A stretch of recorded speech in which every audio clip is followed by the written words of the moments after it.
Ha llegado el momento de escuchar la palabra de Dios. Un potente mensaje extraído de las Sagradas Escrituras. En la voz del pastor Carlos Hoyos. Vamos a leer del verso 34 al versículo 40 del capítulo 22 del Santo Evangelio según San Mateo.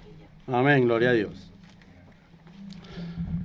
Entonces los fariseos, oyendo que había hecho callar a los saduceos, se juntaron a una, y uno de ellos, intérprete de la ley, preguntó por tentarle, diciendo: Maestro, ¿cuál es el gran mandamiento en la ley? Y Jesús les dijo: Amarás al Señor tu Dios con todo tu corazón y con toda tu alma y con toda tu mente. Este es el primero y grande mandamiento. Y el segundo es semejante al primero: amarás a tu prójimo como a ti mismo. De estos dos mandamientos depende toda la ley y los profetas. ¿Cómo le parece? Uno se detiene en el pasaje y encuentra un conector. ¿Ya? Creo que Felipe ya lo encontró. El conector es simple. Viendo ellos que había dejado sin palabras, ¿a quiénes? A los saduceos. Entonces los fariseos se juntaron con los fariseos con los saduceos. El agua y el aceite, con un solo objetivo. Con un mismo interés. Claro. ¿Cuál? El de a ver de qué forma hacen callar a Jesús. ¿Le construyeron una trampa? Claro. Cuando usted mira lo que aparece del versículo 34 al verso 23 del mismo capítulo, es una trampa que le tienden los saduceos. Y Jesús sale victorioso. Amén, gloria a Dios. De tal manera que se admiraban de su doctrina. Y entonces los fariseos, al ver de que los señores saduceos no han podido hacer caer a Jesús en la trampa, entonces se juntan con ellos, el agua y el aceite, para buscar la forma de hacerle quedar mal, ¿no? Y le hacen una pregunta muy importante, y está relacionada con el más grande mandamiento. Sí, así es. Porque resulta que de ese grande mandamiento depende todo, absolutamente todo lo que es en sí una vida de fe. Y por eso cuando uno lee el Decálogo, encuentra, habló Jehová a Moisés diciendo: Yo soy Jehová tu Dios que te sacó de Egipto, de casa de servidumbre. ¿Y el primer mandamiento cuál es? No tendrás dioses ajenos delante de mí. Creo que es muy importante hacer un análisis en eso, porque es el punto de partida. Yo no he podido compartir la tesis de quienes buscan hacer una pirámide de doctrinas llamadas fundamentales sin Dios. ¿Ya? Recuerdo que estuve en un seminario donde estábamos hablando de teología, en un seminario con profesionales, y entonces se trajo a luz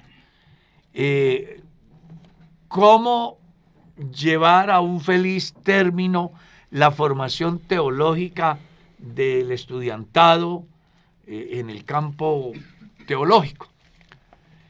Y me llamó mucho la atención de que no se hablaba de una doctrina tan importante como la doctrina de Dios. Hablaban de la fe, hablaban de la gracia, hablaban de la resurrección, hablaban del bautismo, del nuevo nacimiento, en fin. Pero no hablaban de la doctrina de Dios. Y ese día yo como ¿cómo es que se dice? A ver, utilicemos un lenguaje como no tan secular. Ese tipito metido en lo que no debe, porque estaba frente a excelentes personajes. Tímidamente, sí. Claro. Pues yo les dije, venga, a mí me parece que hace falta aquí lo más importante. Dijeron, ¿qué? La doctrina de Dios. Porque sin Dios no hay nada. El punto de partida debe ser Dios. Y por eso cuando se acercan a tentarle sobre el más importante mandamiento, Jesús los lleva ¿a quién? A Dios. Él mismo, sí.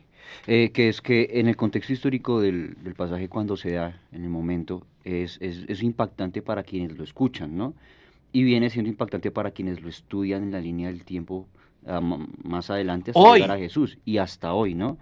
Y que los 613 mandamientos que están en el catálogo completo de los mandamientos de Israel se resumen en los 20, en los 10 del Éxodo 20 y vienen a resumirse todos en uno solo que es en el Shema y en este mandamiento que estamos viendo aquí y que ellos vienen de un contexto totalmente politeísta, ¿no? Pero mire eso que usted está aportando que es de mucho valor. Los más de 600 mandamientos se resumen en 10 y este se resume en 1. ¿Me dejan contar una historia?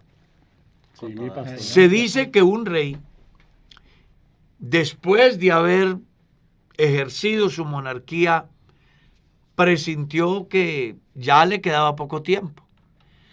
Y él quiso, pues, tener informe sobre toda su actividad en su tiempo de reinado. Y los escritores se fueron y encontraron tanto que hicieron 50 tomos contando todo lo que el rey había hecho. Cuando le han llegado con ese arrume de libros, él dice, muy bien, pero resúmanlo a la mitad. Entonces le trajeron 24. Dijo, lo felicito, pero resúmanlo a la mitad. Entonces le trajeron 12. Dijo, muy bien, muy bueno el trabajo, pero resúmanlo a la mitad. Le trajeron 6. Muy bien, felicitaciones, pero resúmanlo a la mitad. Le trajeron 2. Y luego resúmalo, le trajeron 1 y dijo, resúmanlo a 2 frases. Y la conclusión de toda la historia era, el que no trabaja, que no coma. Esa fue la esencia de esa monarquía. Que es lo más difícil que hay, ¿cierto? ¡Claro! Lo más difícil que hay es la sencillez o la síntesis, ¿verdad? Es decir, decir mucho en pocas palabras. Claro. Y eso es lo que Dios está haciendo aquí. Es correcto. Dice lo de 613 mandamientos, que luego lo resume en 10, según Éxodo 20 y Deuteronomio 5, y ahora lo trae a 1. Amar al Señor con todo el alma, con todas las fuerzas, con todo el corazón. Si lo amas a Él, entonces tienes la esencia de lo más importante que hay. Ellos estaban pensando, ¿será que nos dice otra cosa diferente? Ellos creyeron de que Jesús se iba a envanecer para autoproclamarse a sí mismo, por ejemplo. ¿Cierto?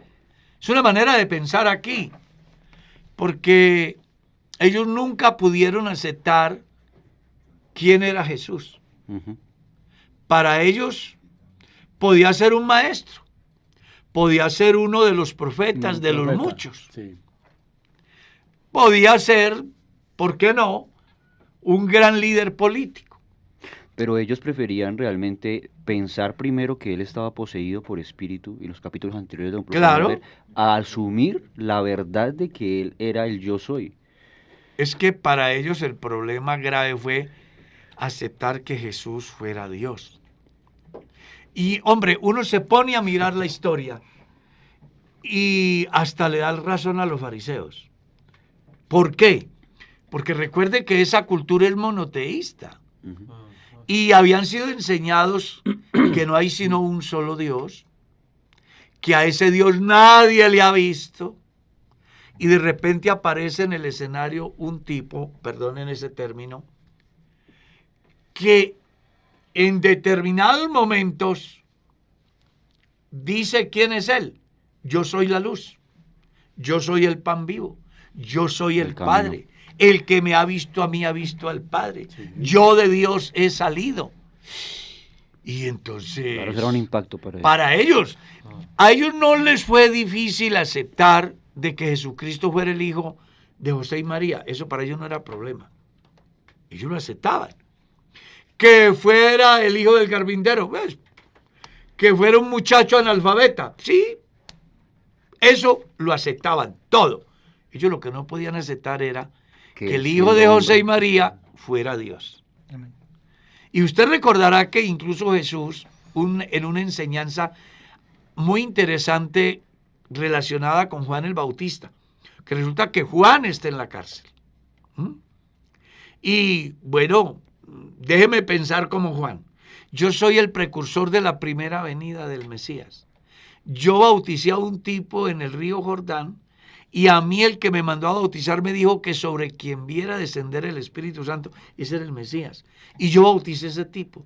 Y resulta de que ahora yo estoy en la cárcel y al borde de la muerte. ¿Por qué no hace nada por mí?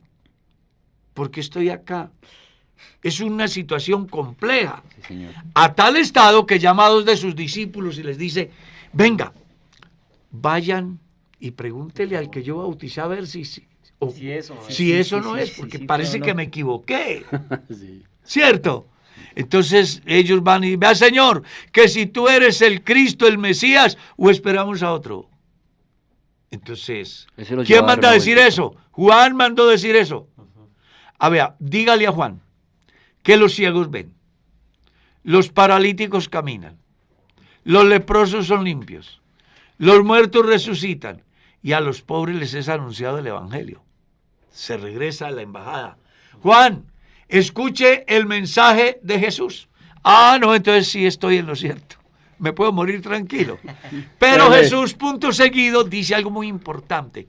Bienaventurado el que no halle tropiezo en mí. ¿Por qué Jesús hablaba eso? Porque en Jesús es fácil tropezar. Y de hecho, hasta hoy tropieza la gente. Pregúntale a los ruselistas, dice que es un hombre bueno. Pregúntele a los mormones, dice que es el hermano de Satanás. O a los testigos de Jehová. ¿No? Claro. Pregúntele a los trinitarios, dicen que es la segunda persona. Pregúntale a los de la Iglesia Universal, dicen que es uno de los muchos dioses que hay. Porque para ellos, cada uno, incluyendo los elementos, puede ser Dios. Sí. ¿Está claro? Entonces Jesús da enseñanzas muy interesantes acerca del tema, porque incluso un día les dijo, ¿no habéis leído? La piedra que desecharon los edificadores ha venido a ser la principal piedra del ángulo. Entonces ahí es donde yo digo que a la hora de la verdad, siendo uno muy humano, hasta tenían razón. Porque si a ellos les enseñaron que solo hay un y único solo Dios, y que además nadie le ha visto. Ahora viene uno que se le atribuye de afuera, que es Dios, y que en momentos determinados él hace alusión a su deidad. Dicen, no, este no puede ser.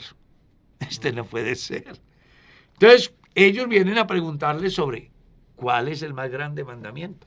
Y Jesús, en ese momento, no hace uso de lo que él es, sino que los confronta con lo que ellos han aprendido, lo que ellos han enseñado. Con la palabra. Claro. Los confrontó. Claro. Entonces les dice, venga, pues para esa pregunta es simple. ¿Ustedes han leído los 10 mandamientos? Sí. Ah, bueno. El primero es amar al Señor con todo el alma, con toda la mente, con todo el corazón. Y de ahí se desprende el segundo, que es importante, y es amar al prójimo. Y eso sí que tiene tela para cortar, y que nos confronta a los cristianos. Porque cuando Jesús hace alusión a eso, de alguna manera los está confrontando a ellos, porque ellos dicen que aman a Dios, pero aborrecen al hermano. ¿Ya? Sí. Y uno encuentra en el Evangelio, y de una manera especial en la carta de Juan, dice que el que no ama a su hermano es un homicida. Es un homicida. El que no ama a su hermano a quien está viendo, ¿cómo puede amar a Dios a quien nunca ha visto? El que no ama no ha conocido a Dios, porque Dios es amor. Entonces, aquí la enseñanza, podemos hacer unos conectores muy amplios, porque podemos ir a la parábola del buen samaritano, por ejemplo. ¿Cierto? La esencia de esa parábola es precisamente el amor al prójimo, así sea un desconocido. O no y no solamente un desconocido, sino un enemigo. Claro.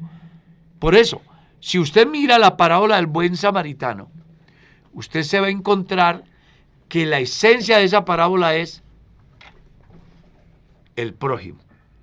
Y mi prójimo es alguien que piense, alguien que se ha hecho de lo que yo soy hecho, independientemente de su credo, de su cultura, de su postura frente a mi pensamiento, de las diferencias raciales, lo que sea.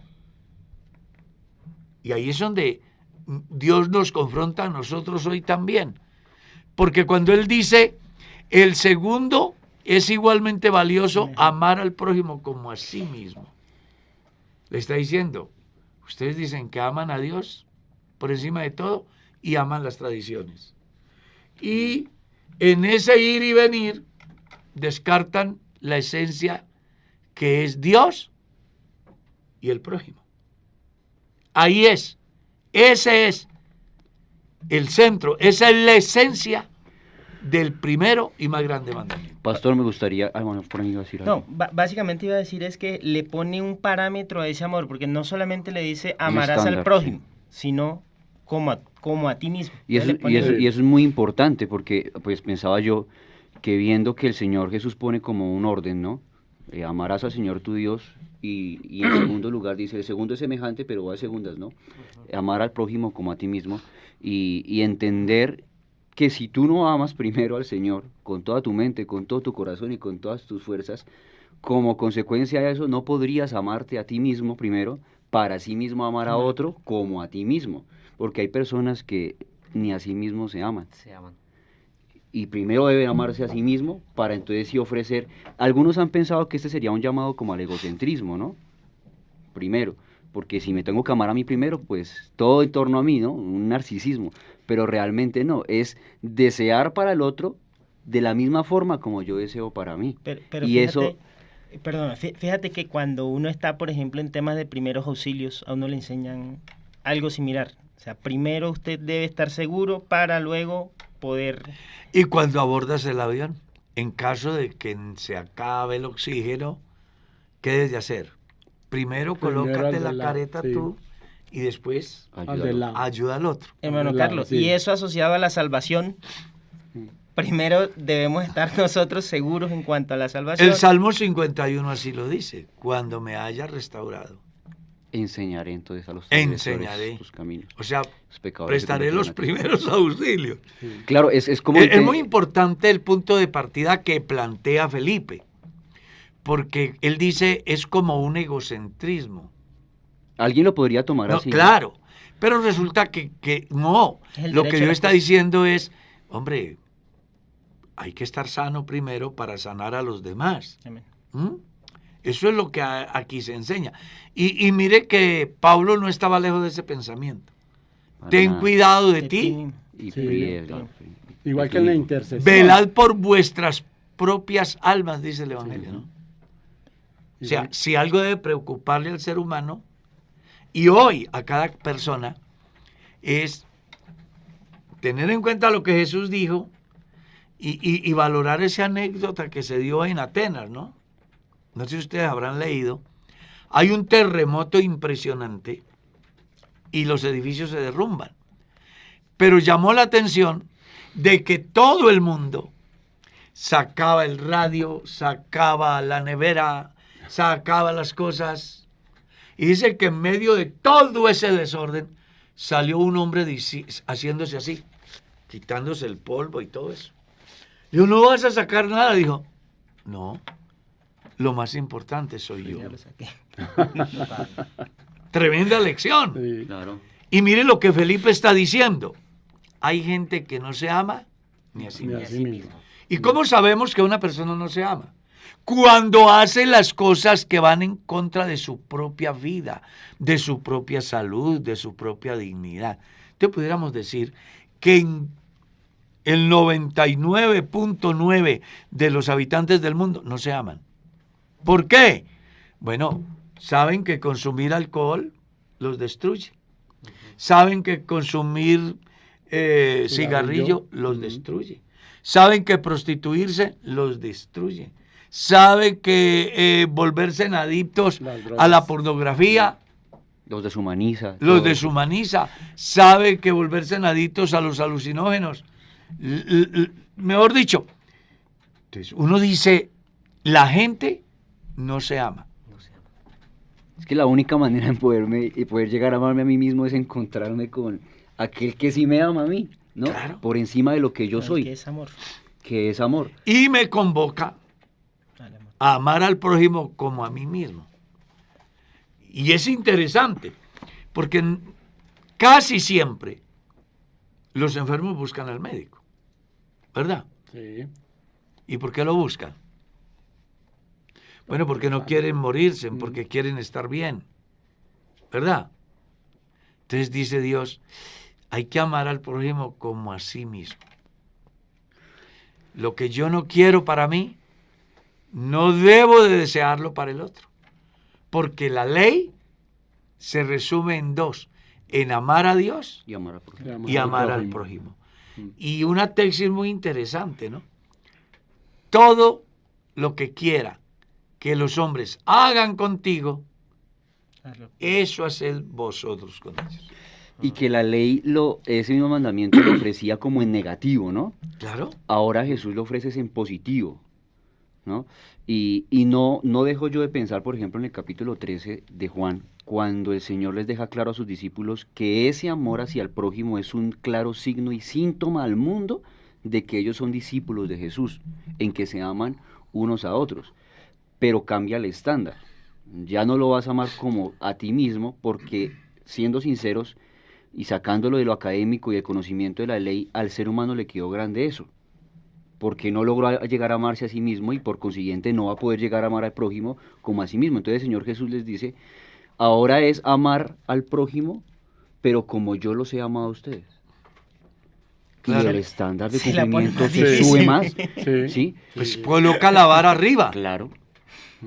Y en eso conocerán que ustedes son mis discípulos, en que tienen amor los unos por los otros. No, pero mire que Juan va más allá. En esto conocemos el amor, en que Él puso su vida por nosotros. Nosotros, sí. Así nosotros debemos ponerla por nuestros hermanos. Y ahí va un mensaje muy interesante al ruselismo, ¿no? Claro. Porque ellos no están de acuerdo con la transfusión. Y resulta No. que la vida es la sangre. Ujú. Y si Jesús dio su vida por mí, dio su sangre, ¿por qué no puedo dar yo mi sangre por mi hermano? Así es. O sea que esto aquí uno va enlazando, como dicen por ahí, ¿no? Atando cabos, es que dicen. Atando cabos. Y descubre que la doctrina de Jesús es perfecta en todos los campos. Amén. Y qué interesante que hoy comprendamos que si alguien de verdad quiere amar a Dios, debe de hacerlo de manera completa, que es en sí lo que representa ser íntegro. ¿Ya? Sí, señor. Y hay una enseñanza muy valiosa en el capítulo 6 del libro del Deuteronomio. ¿Lo recuerdas? Cuando se le dice al pueblo, oye Israel, el Señor nuestro Dios, el Señor, uno es. Punto seguido, ¿qué dice? Lo amarás. Sí, Señor. ¿Cómo? Con todo tu Todo corazón. tu corazón, toda tu mente, toda tu alma, todo tu ser, prácticamente. Claro, Dios quiere una entrega, ¿qué? Sí. Total. Total. Y eso es lo que Jesús les está recordando acá. La ley decía cómo se debía amar a Dios. Sí, la trampa de los saduceos y los fariseos lo que querían era que Jesús tropezara en un escalafón de mandamientos para poderle hacer un juicio. Eso era en el fondo la Claro, trampa de claro, ellos. claro. Que le Por pusiera eso dice, escalafón. para tentarle. Sí. A ver en qué da, como dice el dicho vulgar, papaya, y Sí. entonces tener esa herramienta para iniciarle un proceso, porque al final Jesús siempre fue un problema para el sistema. Porque imagínate un personaje sin presupuesto del Estado, Sí, un personaje sin alcurnia, sin fama, un personaje sin apalancamiento político, Hombre de carne y hueso. hombre de carne y hueso, genera una revolución. Pues, ¿cómo fue la revolución que Jesús hizo? Que le hicieron calle de honor para entrar a Jerusalén. Sí. Y decían, Hosana, Hosana, Hosana, bendito el que viene. en nombre del Señor. Esa expresión era netamente política. Pero Jesús dio una enseñanza muy interesante. Y es que, como dice Zacarías Palacio, ¿no? En el reino de Dios, Todo es distinto. Todo es distinto. el rey entraba en un carruaje, Sí, señor. alado por caballos blancos. Y ahora entra uno en un En una Pollino. pollina. En una en pollina. un burro, Un como dicen por aquí. Sí. Y esa enseñanza que viene desde el Antiguo Testamento, haciendo alusión de la forma como Jesús Entraba. entraba. Sí. Entonces, aquí el llamado es muy interesante a que ellos se den cuenta cuál es el punto de partida. Porque lo que Jesús está diciendo ahí es mucho más que lo que ellos piensan. ¿Qué es lo que ellos piensan? Pues que yo con guardar la Torá, Eso era. ¿cierto? Ujú. Pero con un agravante. ¿Cuál? Que no era la Torá, era la tradición de los Tradición de ancianos. ellos. No nos olvidemos que lo que ellos llamaban la ley de Moisés, lo habían leudado en todos los aspectos, en todos los aspectos.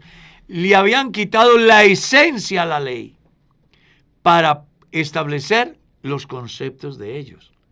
Que eso es lo que dice Marcos capítulo 6, el verso 7 en lo adelante, ¿no?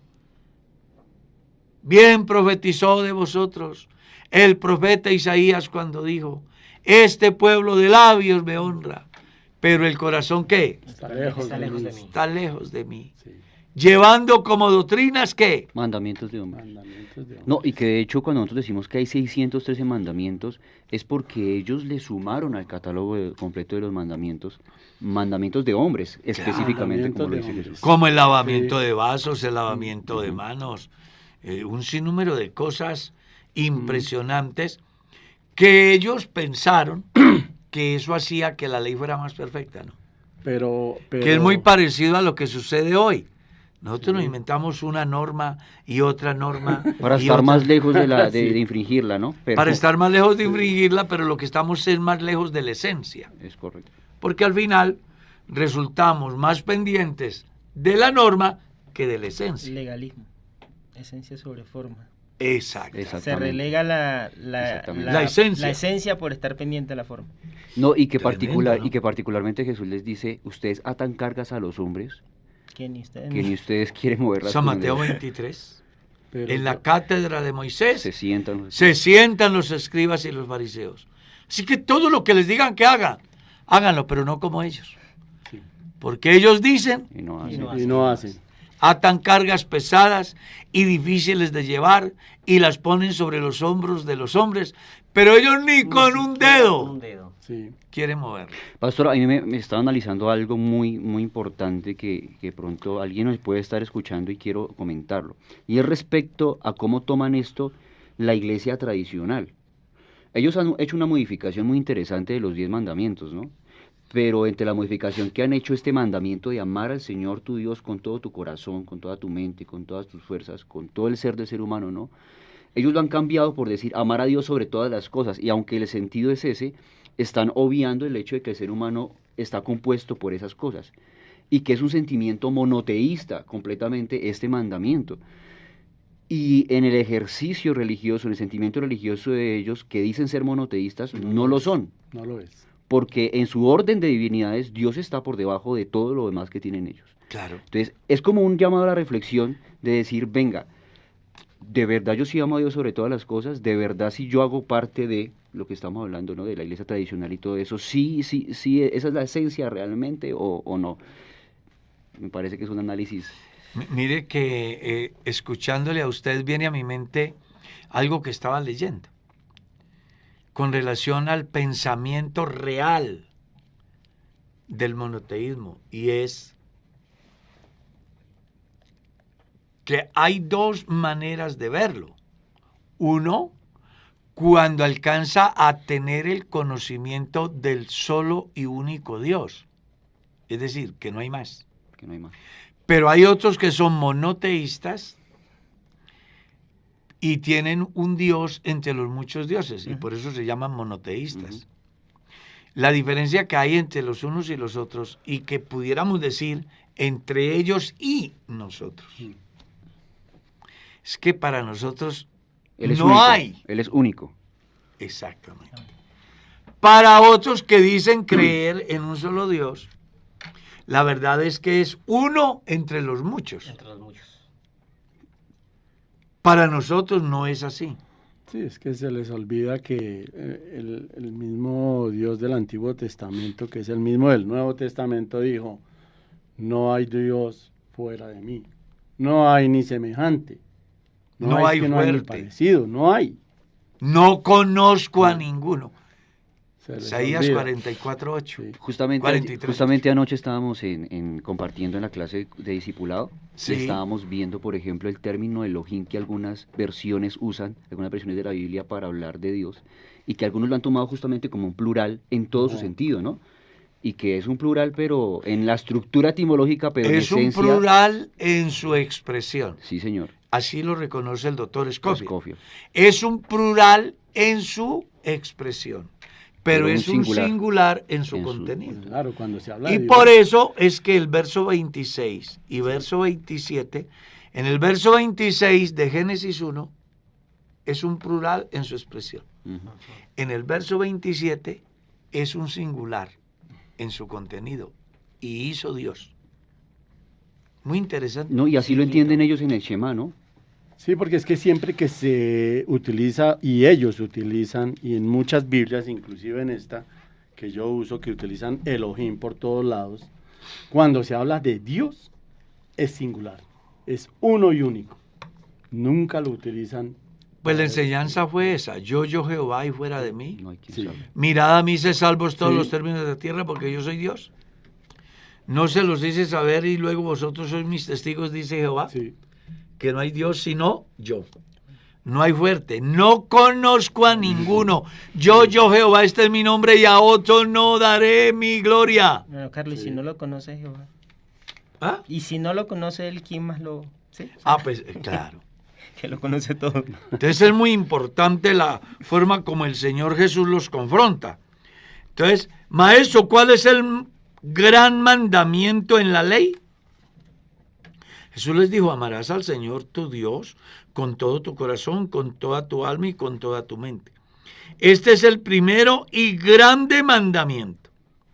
Y hay un segundo que es igual, que parte de la esencia, ¿no? Que es Dios. ¿Cuál es?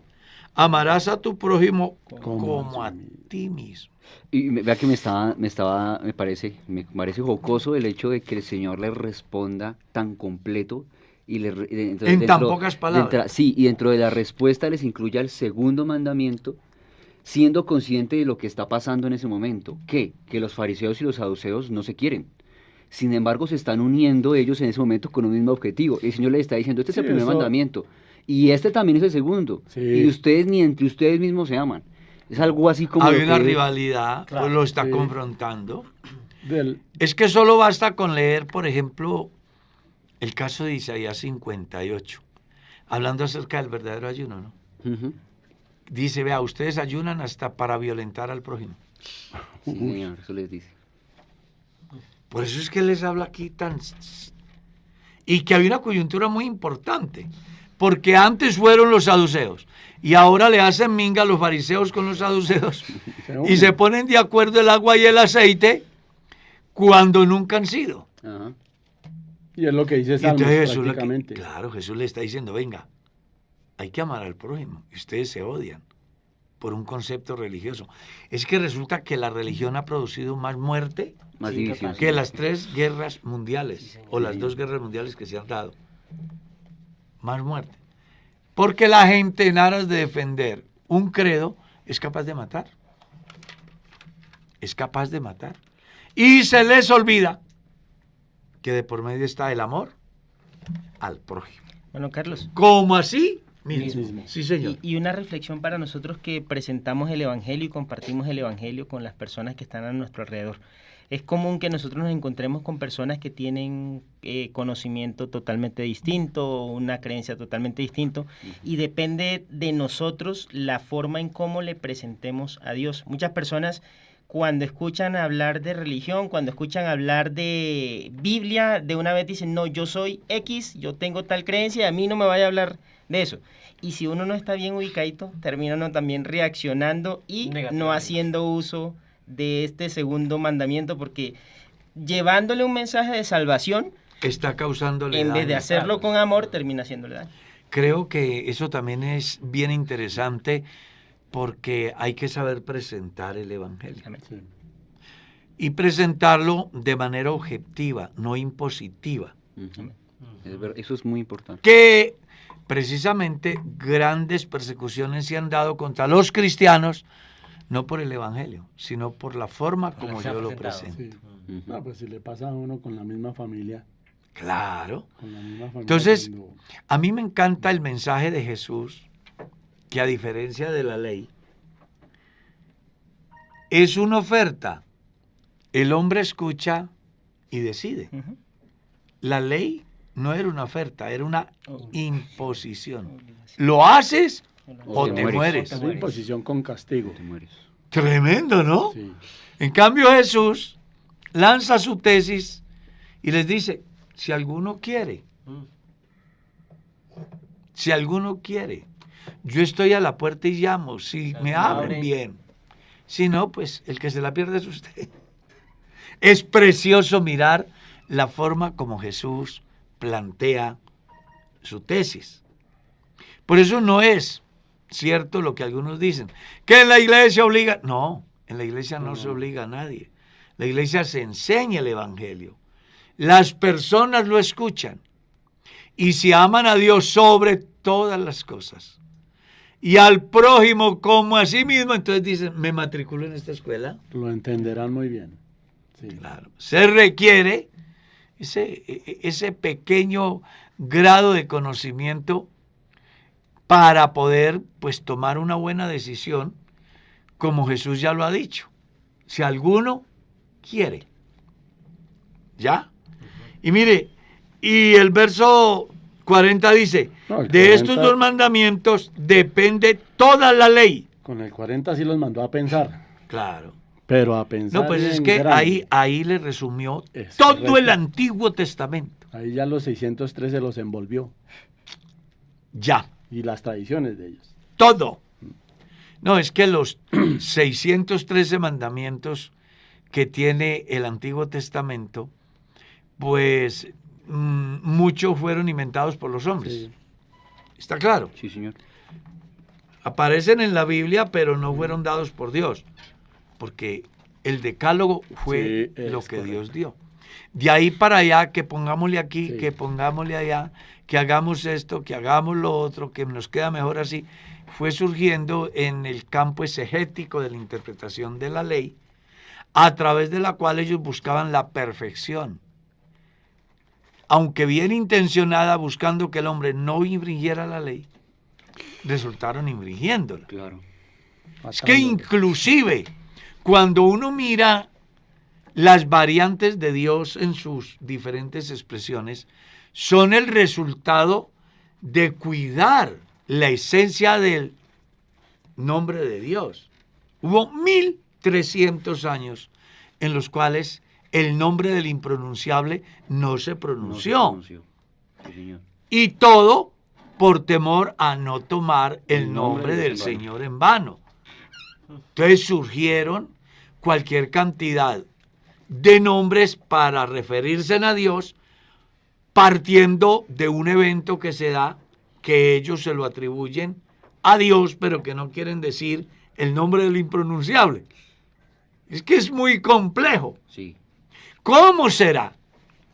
Creo que los que han estudiado se dan cuenta que cada letra del alfabeto hebreo tiene una connotación relacionada a la deidad. Es correcto.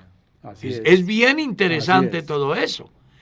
Y en ese espacio del cual hablamos, me llama mucho la atención, Felipe y hermanos, del verso 41 al verso 46. Leámoslo. Y estando junto a los fariseos, Jesús les preguntó diciendo, ¿qué pensáis del Cristo? ¿De quién es hijo? Le dijeron, de David. Él les dijo, pues ¿cómo David en el Espíritu le llama Señor diciendo? Dijo el Señor a mi Señor, siéntate a mi derecha hasta que ponga a tus enemigos por estrado de tus pies. Pues si David le llama Señor, ¿cómo es su hijo? Y nadie le podía responder palabra, ni osó alguno desde aquel día preguntarle más. No, es que eso sí lo deja uno, vea. ¿Cómo dice? Hay dos maneras. Con la boca cerrada o con la boca abierta. Sí. Porque ¿Cómo si le quedó? usted lee bien el pasaje, Jesús les está dando una lección acerca de quién es Él.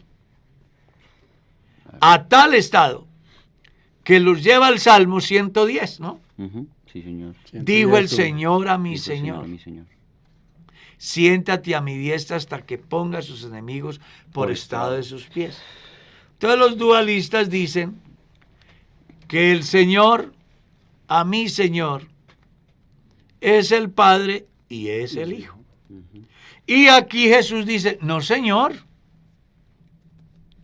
aquí las cosas son a otro precio. Si David le llama Señor, ¿cómo se le ocurre que va a ser el Hijo?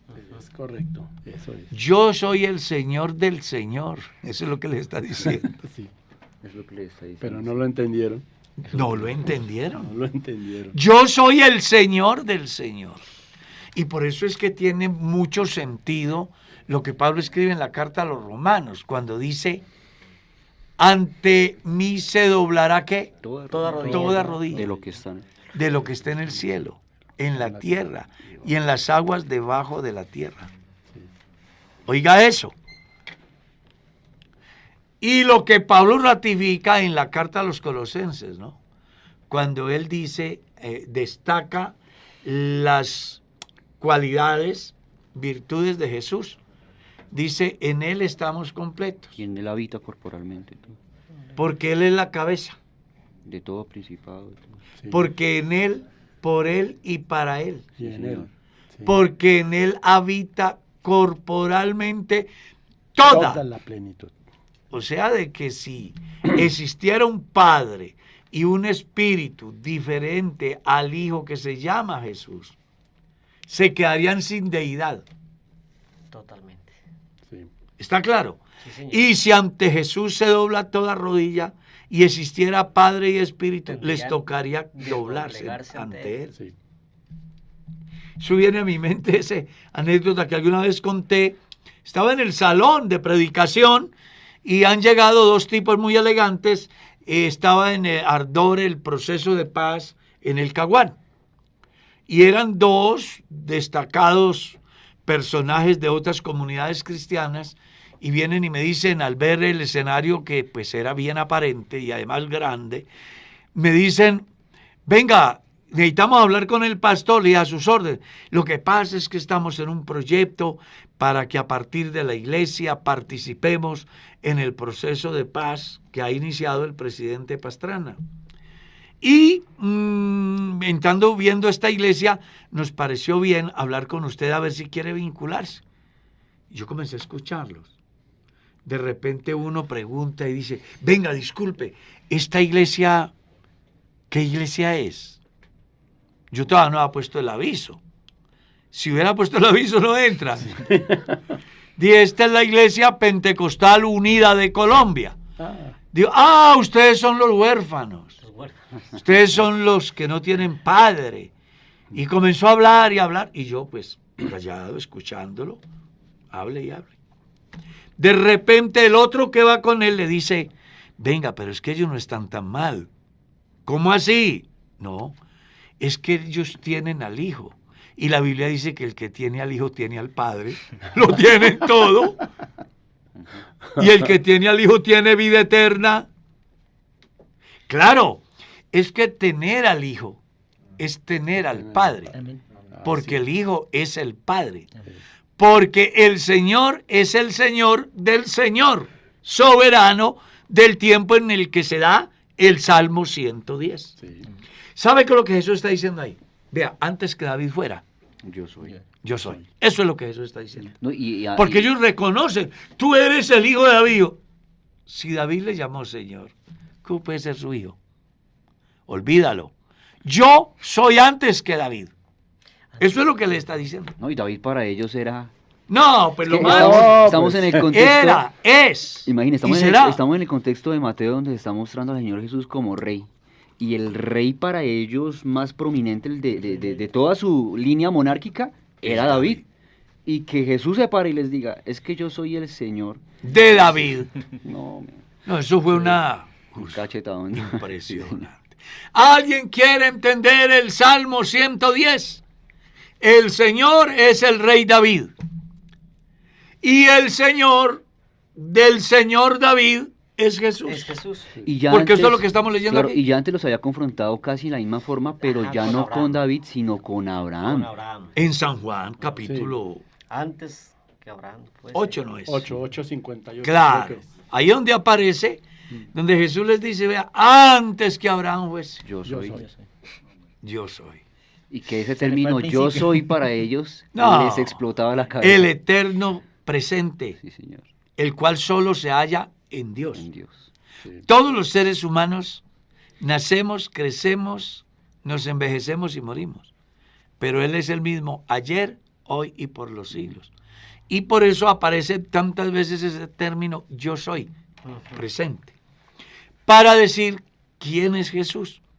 Y que en una manera muy fuerte lo que Él está diciendo es, yo soy el que nunca cambio.